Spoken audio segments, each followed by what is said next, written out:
E o nosso Lasquinei Podcast Atualidades está no ar em mais um episódio, o quinto, meu bebê Reborn. É o quinto, que alegria. Gravado ao vivo, como passa rápido. Rapaz, Hoje, recebendo pela primeira vez uma convidada. Demoramos, né, de receber uma convidada feminina aqui no nosso programa, doutora Ivana Barreto, que trabalha com direito imobiliário, e a gente vai conversar muito sobre isso. Tudo bem? Boa noite. Tudo bem, boa noite. Bom dia, boa tarde. boa noite. Apesar disso, você fala qualquer horário, porque Deus sabe lá o horário que o povo vai assistir. Mas aí você pegou do show de Truman essa passagem, é sensacional, né? Que o Jim Carrey ele vai falando, bom dia, boa tarde, boa noite. Agora eu tenho que me inspirar para falar aqui o vasto currículo. Não se engane não com essa cara de novinha, ela tem um vasto currículo lá.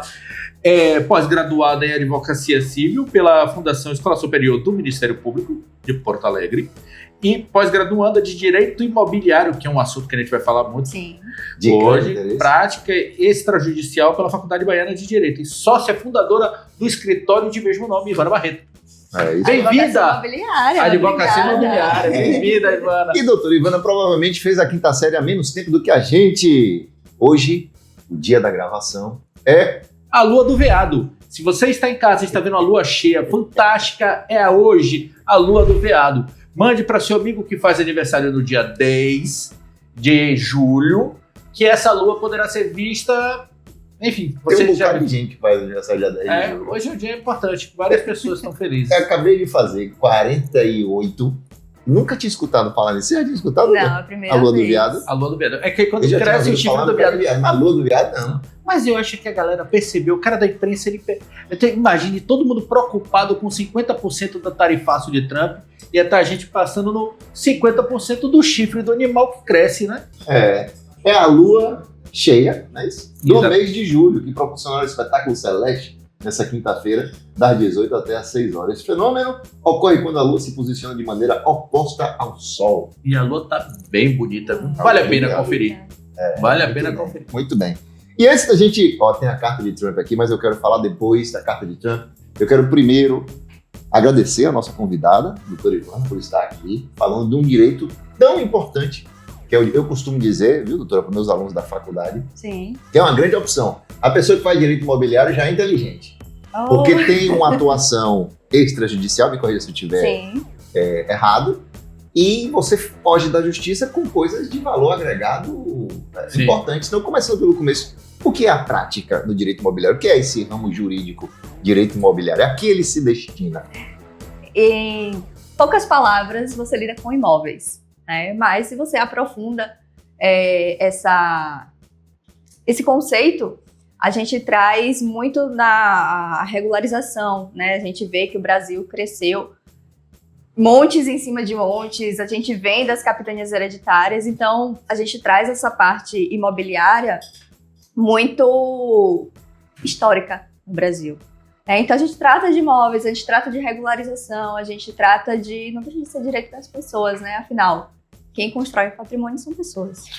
Você sabe que o historiador escocês Neil Ferguson, ele diz que um dos problemas do Brasil, que o brasileiro fica sempre se perguntando por que o Brasil é o primo pobre dos Estados Unidos, a gente já volta ao assunto Brasil e Estados Unidos, mas América do Sul, aí tem gente que fala, porque quando em colégio a gente aprende aquela coisa, não, porque aqui foi colônia de extração e lá foi colônia os Estados Unidos foi colônia de povoamento e tem essas coisas. O Neil Ferguson tem uma teoria que é bem interessante. Ele diz que tem a ver com a questão fundiária. Ele diz que como a igreja e a coroa disputavam território pelo ouro, o ouro dos incas, pela prata que vai ter em Potosí, eles não cediam território. Então você fazia, nos Estados Unidos, bem ou mal, o cara tinha território dele.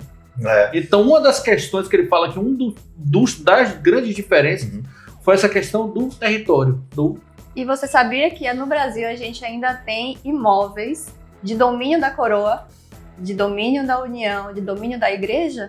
Até hoje. Até hoje. E essa ainda tem aquelas enfiteuse também, entre particulares, que depois a gente, se for o caso, a gente explica depois, que é um negócio completamente medieval. Eles dois estão aqui falando nomes difíceis, eu tô aqui o tempo inteiro. Aí anota no caderninho. Eu vou anotando.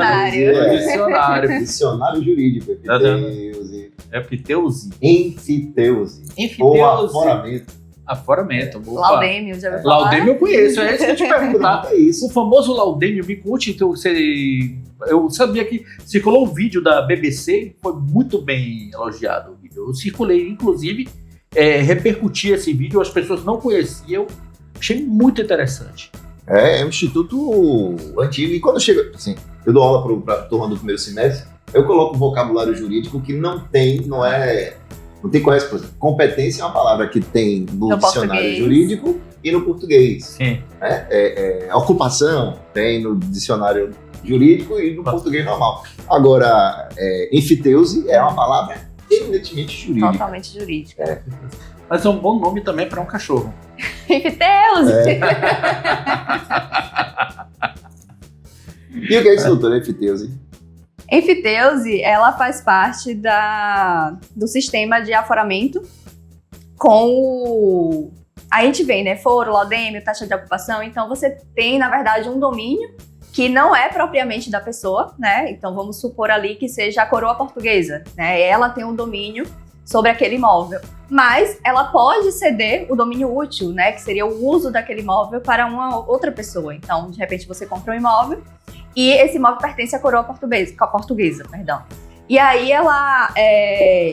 Todo ano tem que pagar, né? O foro. E quando faz a venda, entra o laudêmio. Você paga o laudêmio, uma simples taxa, para que você passe esse imóvel para outra pessoa. Mudança de titularidade. Aqui o código de 16 dizia que era 2,5% se o contrato não disser, ou o testamento não disser outra coisa. É um negócio anacrônico, tanto que o Código Civil de 2002, corrija se eu estiver errado, ele extinguiu as enfiteusas entre particulares.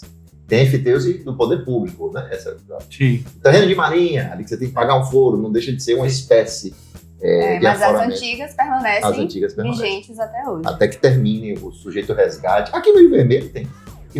A Barra tem. Na Barra. Litoral tem, terrenos de marinha. É muito interessante. O que eu acho interessante do direito imobiliário é que o direito se debruça sobre o conflito. Se não tivesse conflito, não precisava de direito. Sim. E os conflitos envolvendo imóvel são os piores que tem. Tanto que a gente vê em notícia, né? Invasão fundiária, a questão envolvendo índio. Um bem muito importante, muito valioso. Na célula menor, as brigas de família, os famosos inventários. Agora, tem muito imóvel.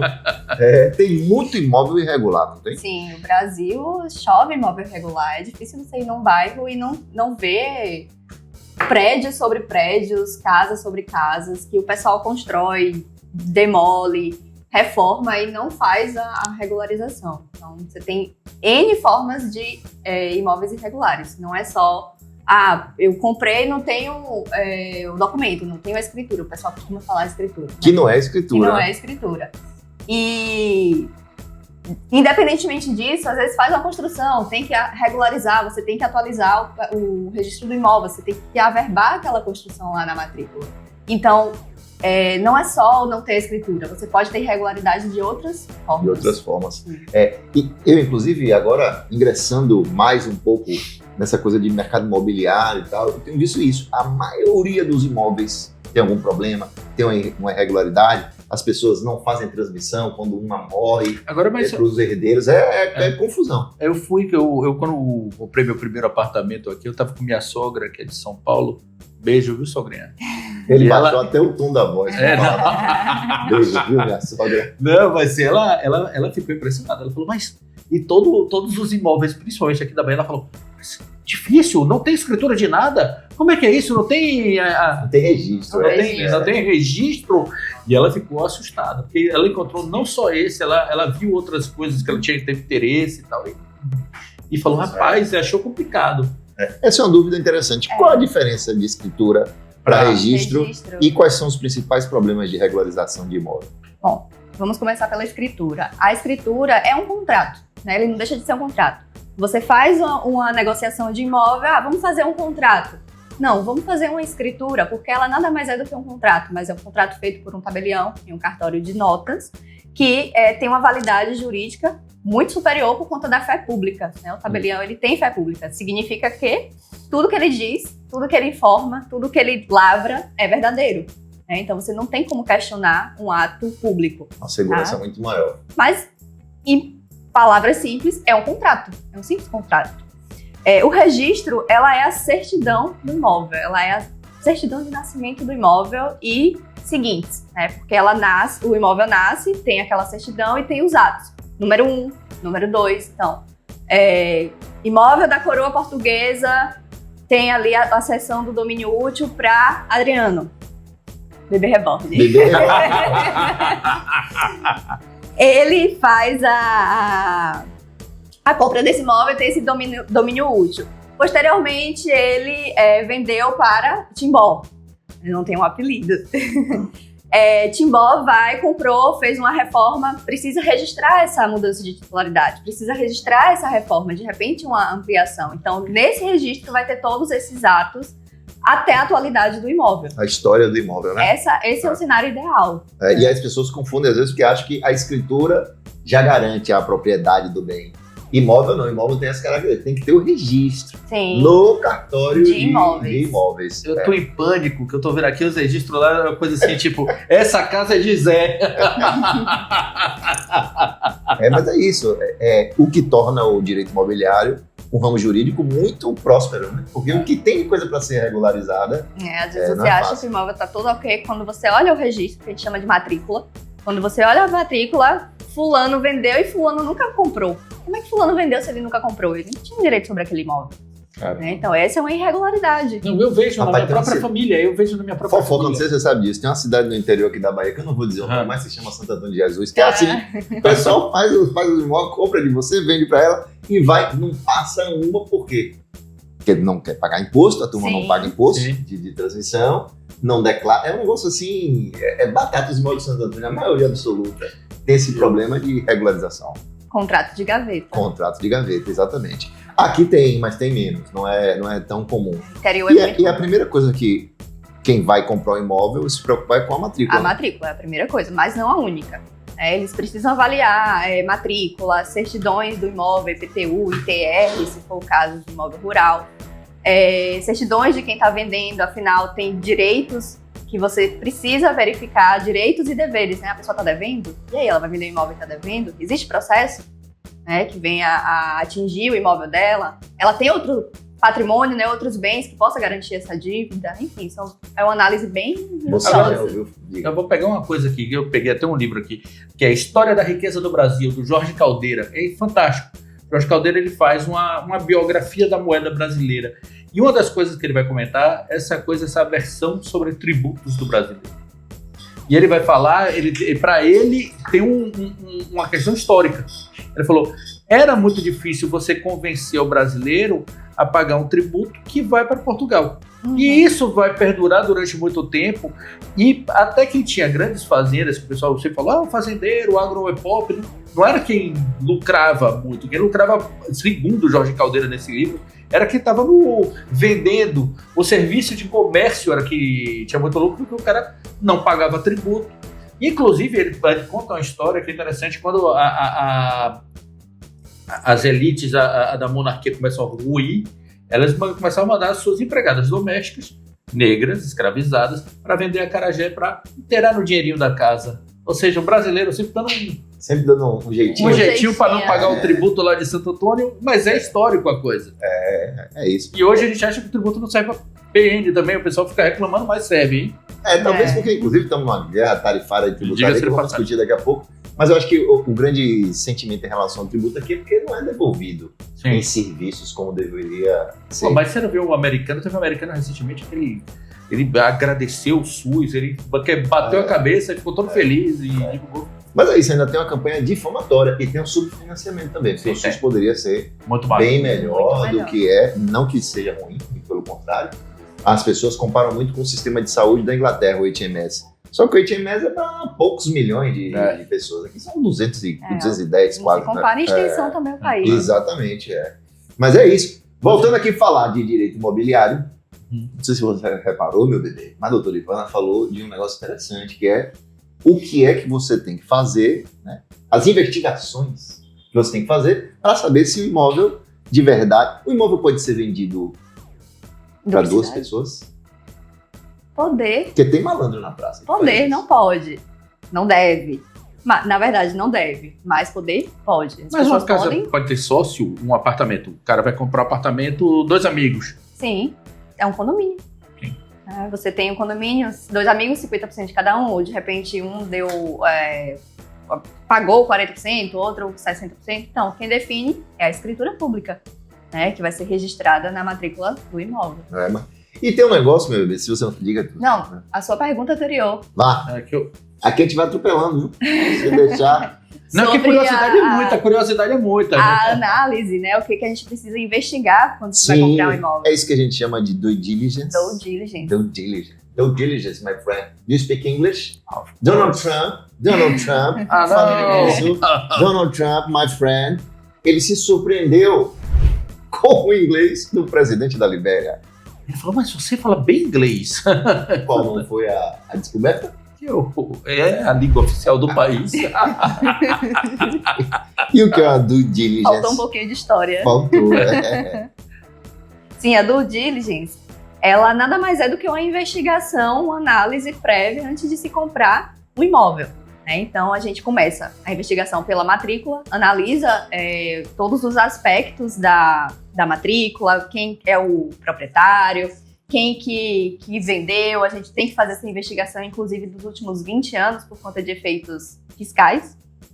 E aí a gente faz toda essa cadeia de pessoas, né, que compraram e venderam, faz essa investigação, analisa se existe irregularidade, se falta uma averbação de um estado civil, que isso pode causar uma dor de cabeça gigante, uma coisa muito simples. E aí a gente parte para as pessoas, né? Após analisar imóvel, certidões de prefeitura, certidões da União, no caso de imóvel rural, que não é IPTU, é ITR, a gente vai para os vendedores, que são os proprietários atuais, né? Eles vão passar a titularidade. Nesse caso, a gente vem aí com certidões trabalhistas. Imagina a pessoa com uma dívida trabalhista gigante, com a desconsideração da personalidade jurídica. No direito do trabalho, meu amigo, isso é um feijão com arroz. Agora deixa eu pegar um negócio aqui. A gente precisa trazer um trabalhista aqui. A gente traz sobre. Eu vou apertar. Porque tem uns negócios que o microsistema do direito do trabalho... É só dele. Só dele. Que não existe no mundo jurídico. Exatamente, Quando você fala de união de estado civil, se tiver um casal de namorado que tem um filho, por exemplo, ele tem que declarar união estável na venda de um apartamento ou não necessariamente isso precisa acontecer? Ele sendo vendedor. Ele precisa, porque existem direitos da companheira ou companheiro, né? Que mesmo não sendo uma situação em documento. É porque a união estável é a união de fato, né?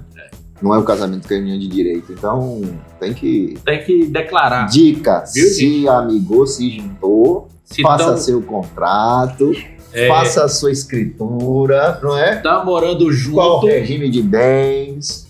Eu aconselho. É bom conselho. De preferência com muita consciência. Não, eu conheço, vou dizer amigos meus, cliente meu, mas tem muita gente com um nível sócio-intelectual, né, que se passa num negócio desse. E vai deixando a vida levar. Vai deixando quando vê, não. A vida levou demais. É um problema a união estável. É isso aí. Uso capião. Vamos falar sobre ele? Vamos falar sobre ele. O que é o uso capião e quais são os tipos? Essa é uma pesca do Dr. Alessandro Timbó que olhou pra baixo aqui. É uma forma de regularização de imóvel. Quando eu era criança, eu achava que o uso capião até é bom pra vocês. O uso capião se escrevia uso, espaço, capião. Mas Você é tudo junto, viu? Foi ótimo, porque tem gente que diz que é uso campeão até hoje. Breno acha que é uso campeão ali, ó lá. Eu conheço gente. Uso campeão, quem diz é Caio Alexandre, meu amigo. Agora eu acho que esse negócio toda hora muda. É um negócio, né? Por exemplo, o princípio da biótica era não maleficência com hífen, virou não maleficência sem hífen. É uma agonia isso, né? Eu tô tentando unificar a língua, então há português sendo falado, né? Há quem defenda que já pode se chamar o que a gente fala aqui de brasileiro, e o que fala lá em Goa ou Macau, sabe? Há portugueses, eles estão tentando... forçado, deixa a língua portuguesa evoluir. Cadê o convidado de letras também? Tem um convidado de letras. E uso capião? Uso capião é uma forma de regularização de imóveis, né? Não é a única, mas é uma forma que o pessoal ela tem que ser por exclusão, né? Ela é feita por último, você analisa todas as formas para chegar nela. Ela é mais popular, talvez. Mas ela é mais popular, acho que talvez pela forma de se compreender, tô ali por 15 anos, o imóvel é meu. Né? As pessoas pensam muito isso. Sim. Então, por isso ficou essa popularidade. Mas a gente entra aí já nos prazos, né? Que é uma das perguntas. A gente tem uso campeão de 5 anos, a gente tem uso campeão de 10 anos, a gente tem uso campeão de 15 anos, que é a máxima. Então o pessoal pensa muito nisso. Eu fiquei no imóvel por X tempo, o imóvel é meu. Mas tem outras formas de se regularizar. Às vezes ela não fez a escritura, mas é possível encontrar o vendedor e simplesmente fazer a escritura. E o terreno tem um tempo, por exemplo, uma invasão. A pessoa invadiu o terreno e ela tá morando lá. Eu já vi vários casos desses em arquitetura. Sim. Poceiros. São poceiros. E quanto tempo para você tirar um poceiro de forma legal, obviamente? Tirar? Ou para ele ganhar a propriedade? Não, para você, o dono, tanto para um dono de um terreno que invadido, como para um cara que também ocupou um terreno. Um poceiro que quer ali exercendo a função social da propriedade. Pois é. E olha, isso é um tema interessante. Eu estou caçando esse assunto. Você se lembra dos filmes dos anos 60, que a gente obviamente não viveu? Isso daí na Inglaterra, o uso da casa que os hippies invadiam mansões abandonadas. Parece, acho que tem um filme, acho que vou lembrar até o final Em Nome do Pai. Em Nome do Pai. E mostra hippie dentro de uma casa, um bocado de hippie, cada um morando num quarto e tal. E eles invadiam mansões porque a casa tem função social. Sim. A casa, o imóvel. O imóvel. O que eu acho interessante do uso capião, que é um grande mecanismo de regularização. Às vezes o imóvel está todo pipinado, é tanta coisa que cai nessa última possibilidade, né? Você não tem o que fazer. Você está ali há quanto tempo? Tô aqui há 10 anos, mas tem um contrato. Um contrato aí com o possuidor anterior, com, sei lá, o próprio proprietário que já morreu. Enfim, eu tenho esse contrato, tô ali há 10 anos. Poxa, você tem um requisito, né? Você age como dono. Isso é um requisito muito importante. Não é simplesmente estar lá. Tem que agir como se dono fosse. A comunidade tem que entender aquela pessoa como dona. Então, ela pode adquirir esse imóvel por uso capião. Mas aí, vamos lá. Questões de invasão. A gente tem muita invasão de terreno público. Então, uso capião de imóvel público não é possível. Não pode. A lei não permite. Então, precisa avaliar muito bem de onde é esse terreno, se é particular ou se é público. Eu tenho um caso interessantíssimo aqui. Em Copenhague, tem um terreno, terreno? Não, tem uma certa. Eu queria ter esse terreno. Ele é famoso. Ele é famoso porque é dificílimo de você encontrar para morar lá. O terreno chama-se Cristiânia. Era uma base militar que foi desativada e um bocado de hippie, o pessoal foi invadindo o lugar. E como era base militar, o governo começou a negociar com a população. Resumo, no meio de Copenhague, isso é muito interessante. Tem essa terra, depois dê uma Google para ver, talvez tenha algum erro aqui, a última vez que eu li sobre isso tem muito tempo. Tem esse terreno que você entra, você atravessa uma rua, você entra e você tá assim, se você acabou de sair da zona do euro, e bem-vindo a Cristiânia. E lá é liberado o uso de drogas e afins, e o pessoal vende. Eu, quando cheguei lá, eu fiquei bem assustado. Falei, será que eu vou ver coisas assim? Tem, tipo, não fotografe, não filme. Mas é uma lei, não, as leis do... O show de Léo Lins está assim também, não fotografe, não filme. Mas existe uso capião extrajudicial, né? É uma possibilidade melhor para você fazer uso capião ou depende? A uso capião extrajudicial ela é muito mais rápida, né? Enquanto ao judicial a gente sempre pensa no litígio. Tem um conflito, tem pessoas que não concordam com aquela aquisição por uso capião, e aí a pessoa não tem jeito, tem que ir para a justiça, né? Mas quando você pensa em um uso capião, onde toda a comunidade, os vizinhos, principalmente os confrontantes, que são os vizinhos literalmente colados na propriedade, eles reconhecem aquela pessoa como dona, sabe o limite do imóvel, da casa, do terreno, então não tem conflito entre eles. Então é possível se fazer uso capião via cartório, via extrajudicial, muito mais rápido. É custoso, porque tem as taxas do cartório, né? Mas ele é muito mais rápido. Se você entrasse com um uso capião, uma média, tá? A gente nunca dá um tempo certo, mas é um uso capião comum, sem conflito, talvez aí 1 ano, 2 anos na justiça.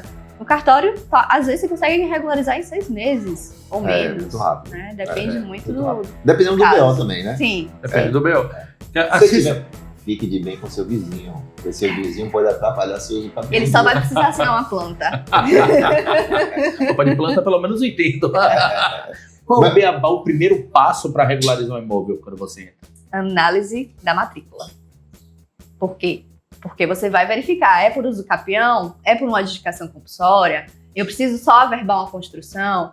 Então você parte ali da matrícula. Da matrícula você vai ver qual é o problema. E aí você parte para os documentos particulares que as pessoas têm. Então você tem um contrato, como é que você comprou? Ah, não, só invadi, tô aqui. Tá, e o IPTU tá no seu nome? Por quanto tempo? Você paga energia? Você paga água? Está em nome de quem?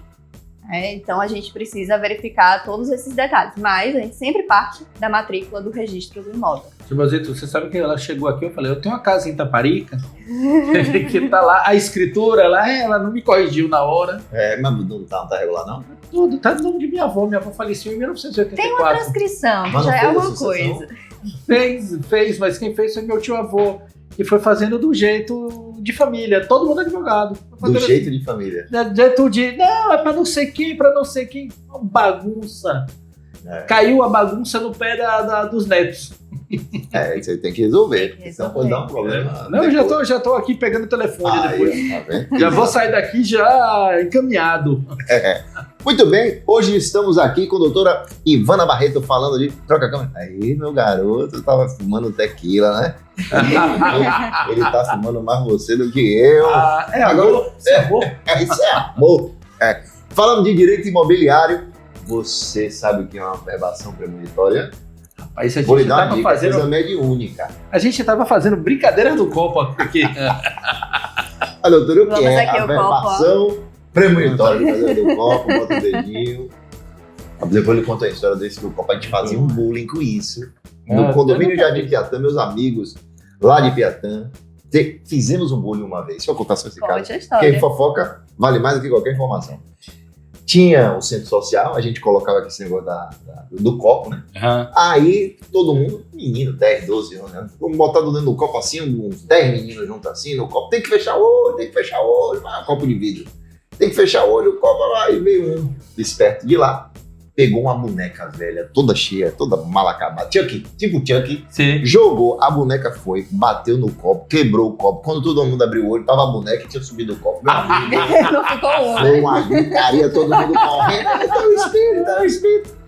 A gente desfez com todo mundo, menos com um. E esse um, até hoje acredito. Arthur, ele ficou acreditando durante uma semana, meu amigo. Quando ele descobriu, ele ficou chateado com a galera toda. Mas foi planejado entre vocês? Não, essas coisas são espontâneas, né? A gente foi o último de saber. Não, hoje em dia já foi. Mas voltando, o que é averbação premonitória? Bom, ela é uma averbação que busca... Vamos começar do começo, né? O que é uma averbação? É uma anotação que se faz no registro do imóvel. E a premonitória, ela visa, né? Ela tem a finalidade de se prevenir a pessoa que está executando, cobrando outra na justiça, né? Então, você tem ali um conflito onde você tem uma condenação, a pessoa está te devendo R$500 mil, um dinheiro, né?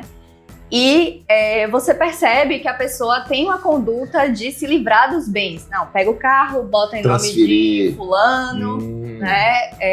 Laranjas. Laranjas, exatamente. As laranjas ficaram prejudicadas com a tarifa de Trump. Foi ele falar disso. Pois bem, colocando em nome de terceiros, e ele pode fazer isso com o imóvel, né? A gente pode lá na frente buscar uma declaração, uma decisão que traga uma fraude, mas com a averbação premonitória, você indica, olha, eu tenho um processo contra tal pessoa, né? Eu deixo ele público nesse registro do imóvel, e qualquer pessoa que venha a comprar esse imóvel, ela vai ter acesso a essa matrícula. Esse é um documento público. Fique esperto. Fique esperto. E com esse acesso, independentemente se ela buscou ou não buscou no cartório, a gente entende, presume que ela tem ciência daquela ação. Então, isso não precisa de uma declaração de fraude pelo juiz. Já é considerada fraude. O Código de Processo Civil traz isso pra gente. Então, é uma forma de se prevenir, né? A pessoa que está cobrando, o credor, exatamente, de ter o seu dinheiro de volta, digamos assim. Grava logo o imóvel. É interessante isso. Não impede a venda. A venda pode acontecer, mas quem comprou pode ficar no prejuízo. Porque se a verbação for anterior Sim. à venda, eventualmente ele pode Acho que esse instrumento claro, e faz total sentido, né? Não tem nada de premonição. Você aqui tá me zombando, já tava achando a brincadeira do copo. Você tá achando... Doutor Ivana, você está achando o nosso estúdio mais bonito? Temos aqui 2 obras aqui de Dr. Roberto Alban, da Galeria Alban. Essa obra aqui é da Isabelle Borges. Artista abstrata. Fantástico. Adoro esse laranja. E aqui é Cássio Leitão. 2 obras da Galeria Alban. Muito obrigado. Beijo, Milena, Roberto, todo mundo de lá. Obrigado. Massa. É isso aí. Falando das atualidades, essa semana pegou fogo. Você quer introduzir? Não, por favor, lá ele. Essa semana pegou fogo em função da carta de Donald Trump, que ele disse que enviou para o Brasil, mas na verdade ele publicou na rede social. A carta famigerada que disse que, avisando, fazendo uma verbação premonitória para o Brasil. Meu amigo, se você não fizer isso, eu vou aumentar sua taxa em 50%, e fez uma relação, uma maluquice, com uma potencial perseguição que estaria acontecendo em relação ao ex-presidente Bolsonaro. Isso aqui, e aí tem várias manifestações, vamos ler as manifestações, mas isso aqui antecipando já Make America Great Again. Eu acho que a última coisa que ele vai fazer é America Great Again, porque isso é um tiro no pé, é um negócio que eu nunca vi precedente na história, eu nunca vi, do Brasil. O sujeito dizer, isso é chantagem. E chantagem por uma questão de soberania, porque o Poder Judiciário, a Justiça Eleitoral ou o STF tem que ter soberania. Ele não pode se meter nas decisões dos Estados Unidos. Não é nem de Lula, não é nem do Executivo. E aí, eu acho, antes da gente ler, eu queria saber a impressão de vocês, inclusive, nosso especialista em direito imobiliário, se quiser falar desse tarifaço. Eu acho que Lula, que era um presidente que, segundo as pesquisas, vinha caindo bastante em popularidade, sim, depois daquela manobra do Congresso para tirar o F, e sobretudo depois agora, porque você cria aquela coisa do nós contra eles, que eu acho o ó na política, mas inclusive Lula abandonou isso em 2002, para ser, eu não lembro que era exatamente. Mas abandonou essa política do nós contra eles em 2002, Lulinha Paz Amor, para conseguir se eleger pela primeira vez. Só que aquele era um ambiente que não tinha rede social. Hoje em dia, com as redes sociais, essa coisa do nós contra eles, a direita se aproveita muito bem. E agora, a minha impressão que eu tenho é que colocaram a bola na marca do pênalti para a esquerda, para Lula, um sujeito que estava com a popularidade caindo, vai agora, se souber aproveitar como está aproveitando, nadar de braçada. Num dos áudios do Eduardo Bolsonaro, ele fala, eu joguei uma bomba atômica no Brasil. Eu falei, menos patriota que isso, é impossível. E várias repercussões, né? A mídia, de uma maneira geral, falou bastante disso aqui, inclusive um Nobel de Economia americano, o Paul Krugman, falou que esse era um justo motivo até para o impeachment de Trump, né? A imprensa europeia também reagiu, essa retaliação sem limites, o sujeito usar o cargo, um instrumento legítimo, que é a questão tarifária, para resolver uma questão política. O Caio Junqueira, ele botou que o Bolsonaro avalia acionar a Casa Branca contra o tarifaço do Trump. Isso saiu no CNN Política. Eu fico pensando, ele tá... Não entendi, isso aqui eu não entendi. Ele criou dificuldade para vender solução. Talvez. Talvez, porque, pelo que disseram, tem o dedo de Eduardo, né? Bolsonaro. Muito comum na construção civil. Aquele pedreiro que fala, olha, isso daqui não vai dar certo não, mas... Interessante também a opinião do Estadão, que é um jornal super conservador, é que o Brasil não se vergue diante dos arreganhos de Trump e que os que são verdadeiramente brasileiros não se permitam ser sabujos de um americano que envergonha a democracia. Não, parece um discurso político, né? Nunca vi tão ufanista o Estadão. Não, e a turma do agro. Do agro. Que é conservador, tá com o governo. O suco de laranja. A Fiesp. Quer dizer, essa foi uma manobra. Se tem alguma coisa que podia ser mais errado, estrategicamente falando, eu desconheço. Eu acho que tudo bem que há sempre uma forma desse grupo político fazer uma leitura absolutamente translocada da coisa.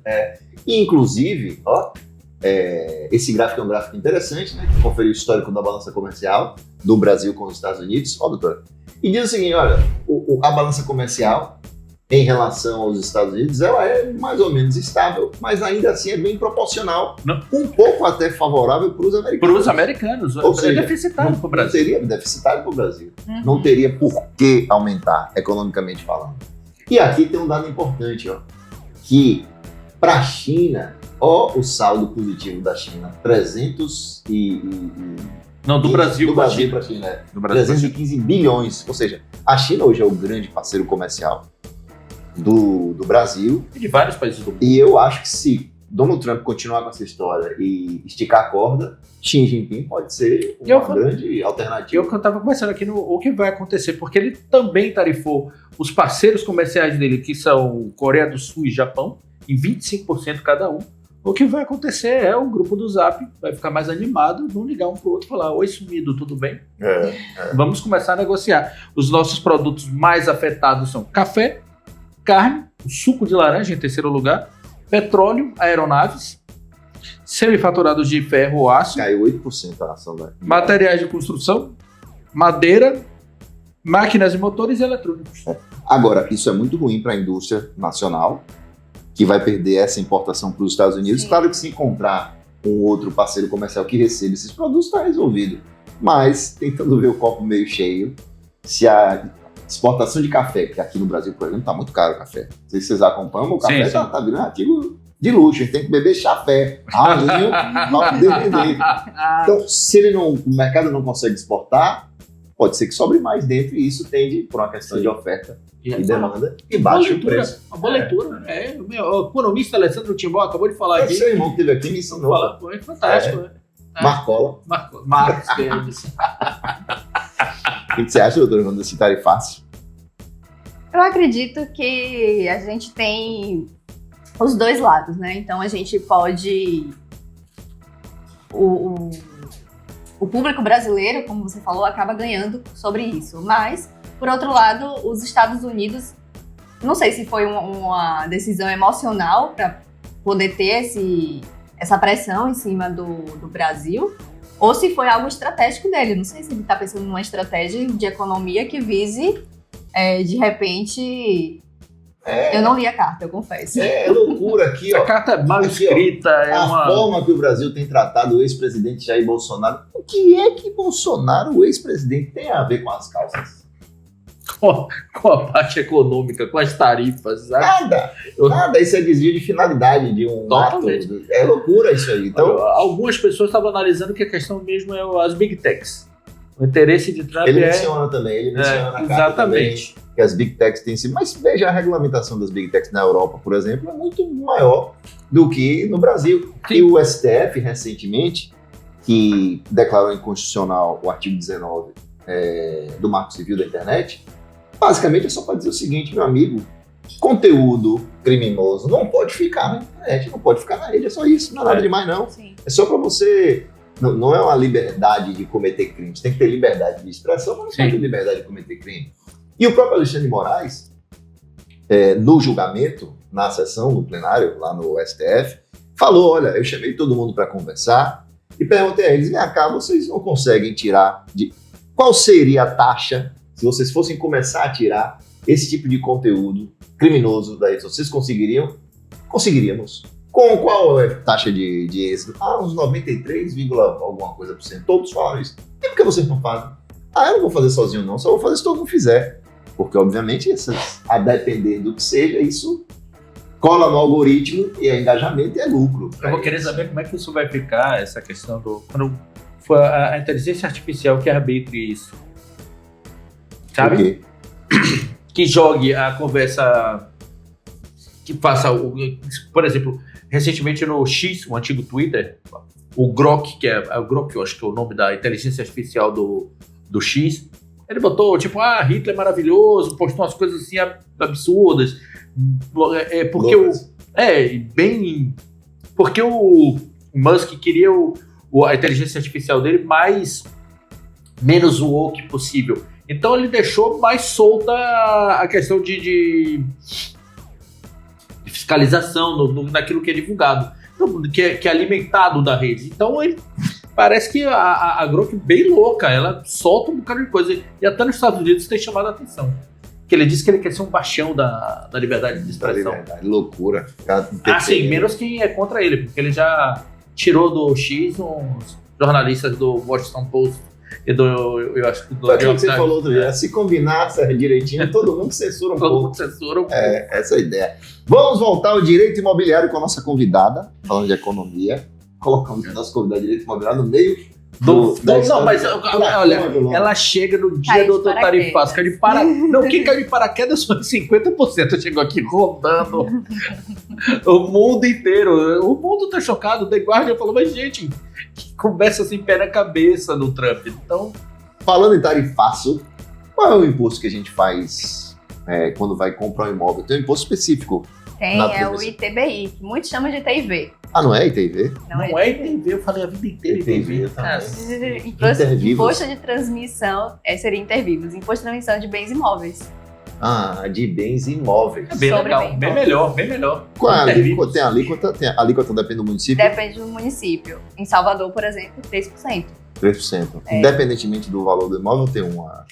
Então, essa é uma controvérsia, né? A gente tem muitos casos hoje que a prefeitura cobra em cima do valor venal do bem. Então, aqui em Salvador, a gente tem casos em que o valor venal ultrapassa o valor da transação, o valor da negociação, e tem casos que, na verdade, é inferior. E hoje temos decisões, inclusive, falando sobre essa base de cálculo. A base de cálculo correta, né, com base nessas decisões, seria em cima do valor da transação.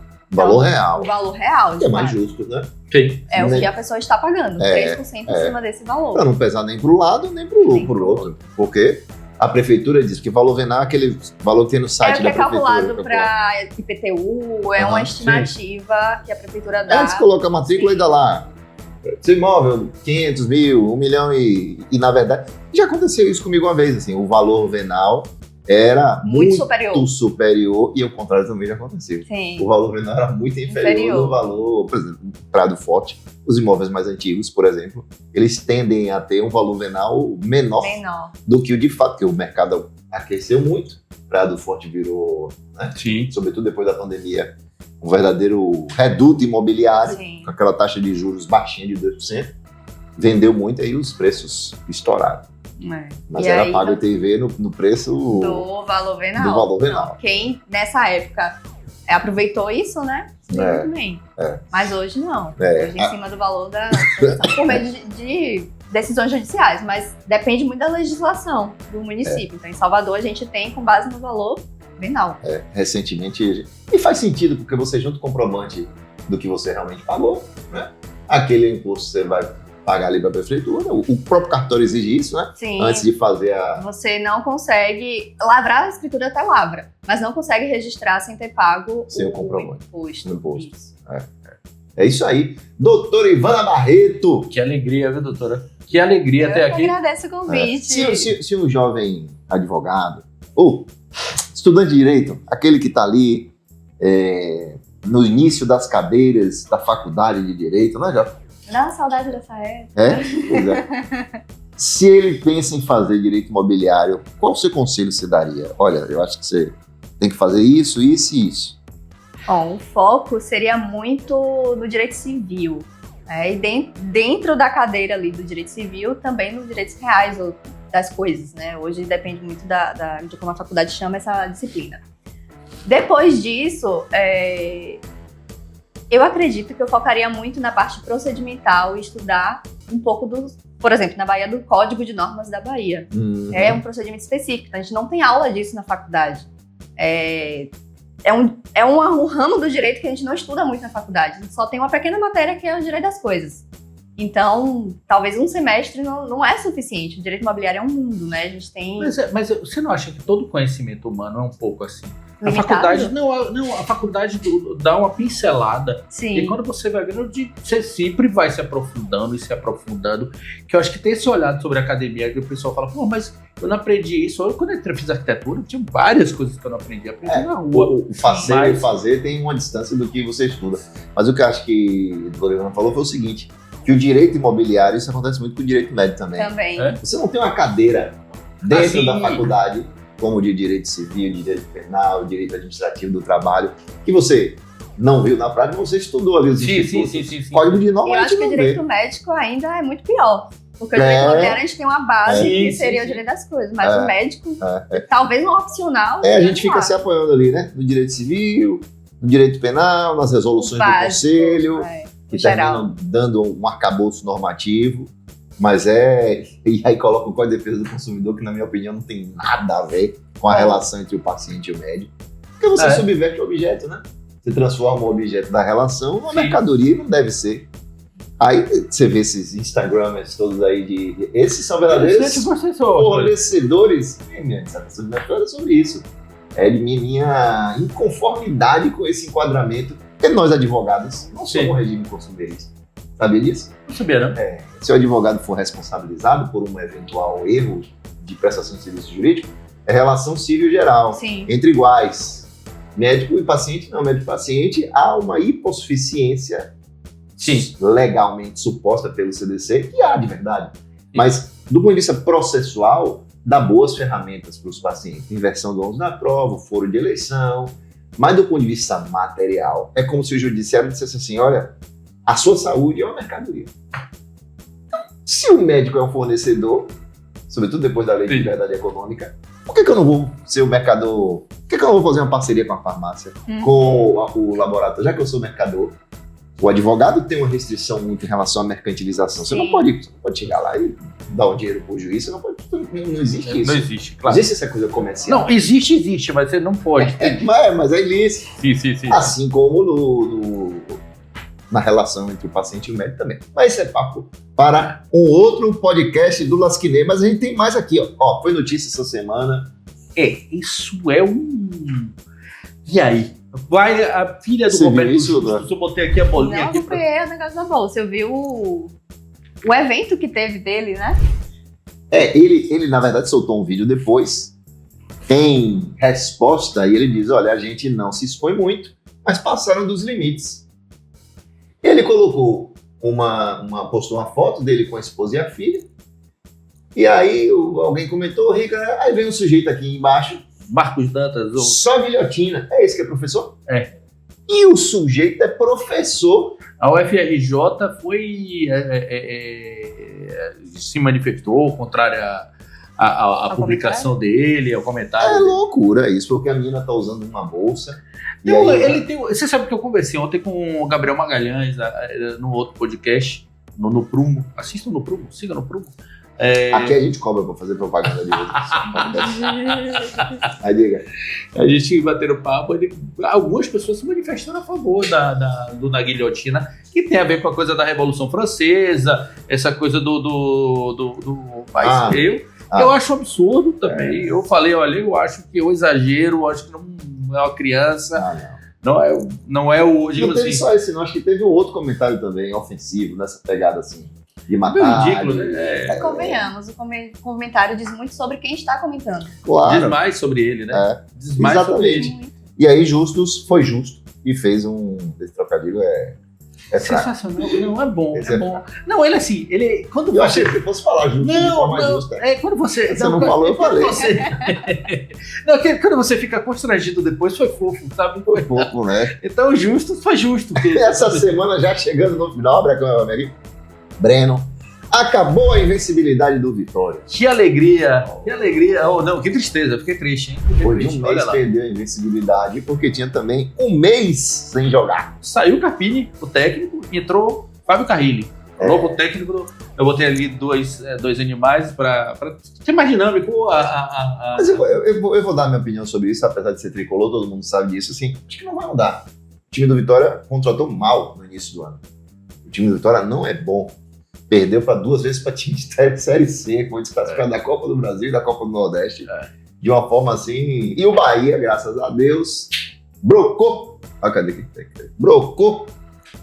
É o esquadrão, papaca. Não tem jeito. Não tem jeito. É o esquadrão. Aí sim, hein? Rumo à semifinal. Rumo à semifinal. Ceará.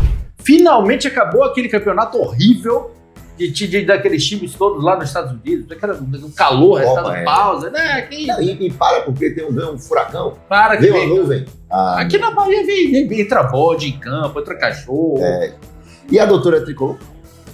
Simpatizo com Bahia. Simpatiza com Bahia, não sou fervorosa, mas muito simpatizo. Bem. Teremos aí a final definida da Mundial de Clubes, que você acabou de elogiar bastante aí, né?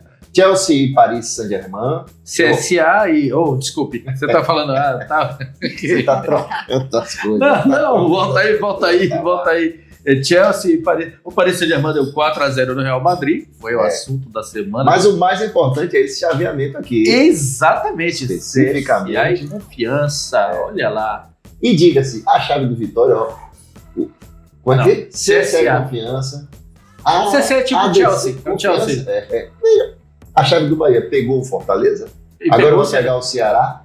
Afinal, vai ser mais fácil. O Sport tivesse passado só o time de Série A, mas aí se a gente passar, vamos ver. O bom é que será aqui na Fonte Nova e eu queria fazer um pedido. Vamos colocar a partir do ano que vem jogo mais cedo.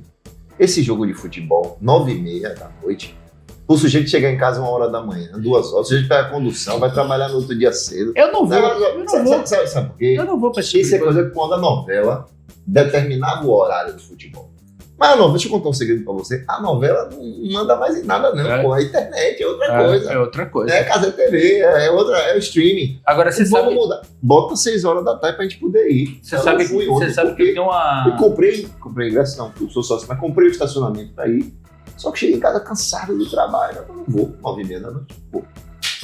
Chato demais. Você sabe que o Bahia, eu tenho um amigo, Fábio Rosa, Sim. Ele é um pé frio, ele entra na Fonte Nova, o Bahia começa a tremer. Ele, quando vai, eu faço campanha. Eu e meus amigos, não, faço campanha.